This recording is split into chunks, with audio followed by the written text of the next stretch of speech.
আজকে দেখলাম পিঙ্কু একটা ছবি লাগিয়েছে মেজর ডালিমের সাথে। সে আলাপচারিতায় ব্যস্ত। আমার পরিবারে একটাই কুলাঙ্গার জন্মেছিল, মেজর ডালিম। একটাই কুলাঙ্গার। আরে ডালিম ভাই, ভাইয়া, আমার বউ তো আপনাকে জুতা দেখিয়েছে।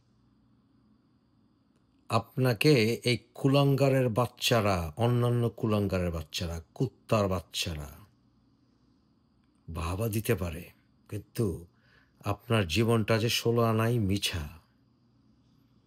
মুক্তিযুদ্ধ করলেন, যে মুক্তিযুদ্ধকে অপমান করেছে, আপনি যাদের সঙ্গে প্রেম প্রীতির আলাপ চালান অনলাইনে, তারা।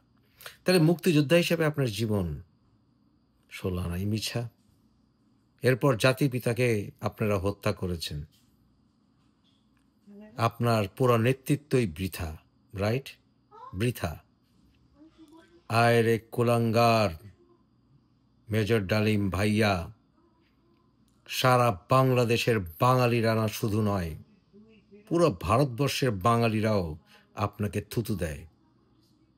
আপনার জীবন বাঙালি হিসাবেও বৃথা। বৃথা না?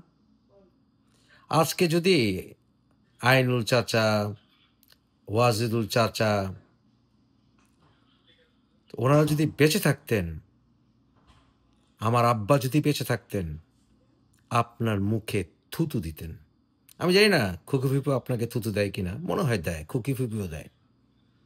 আপনার জীবন 16 আনাই মিছা। জাতির পিতাকে অস্বীকার করেছেন না, তাই সারা জীবন একটা সন্তানেরও জন্ম দিতে পারেন নাই। নিজের রক্তের কোনো সন্তানের বাপ ডাক শুনতে পারেন নাই।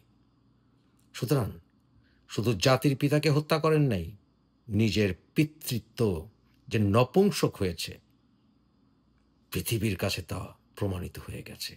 ডালিম ভাইয়া।